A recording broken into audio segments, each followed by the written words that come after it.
দ্বন্দ্ব সমাস কাকে বলে, কত প্রকার ও কি কি?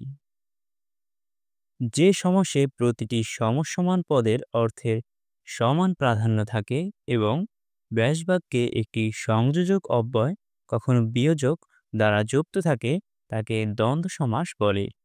যেমন তাল ও তমাল, তাল তমাল। দ্বন্দ্ব সমাসে পূর্বপদ ও পরপদের সম্বন্ধ বোঝানোর জন্য ব্যাসবাক্যে এবং ও আর এই অব্যয়পদগুলো ব্যবহৃত হয়।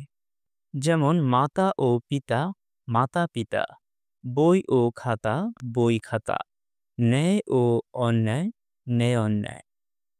প্রকারভেদ: দ্বন্দ্ব সমাস ৮ প্রকার, যথা: ১ নম্বর সমর্থক দ্বন্দ্ব, কাজ ও কর্ম, কাজকর্ম।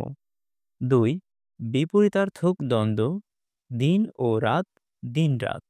৩ বিকল্পার্থক দ্বন্দ্ব, হার অথবা জিত, হার জিত। ৪ সমাহার দ্বন্দ্ব, দুধ ও কলা, দুধ কলা। ৫ মিলনার্থক দ্বন্দ্ব, চাল ও ডাল, চাল ডাল। ৬ অৌলুক দ্বন্দ্ব, কাগজে ও কলমে, কাগজে কলমে। ৭ বহুপদী দ্বন্দ্ব, রূপ, রস, গন্ধ ও স্পর্শ, রূপ রস গন্ধ স্পর্শ। ৮ একশেষ দ্বন্দ্ব, তুমি আমি ও সে, আমরা। সমাস নিয়ে আরও বিস্তারিত জানতে আমাদের চ্যানেলের সাথেই থাকুন।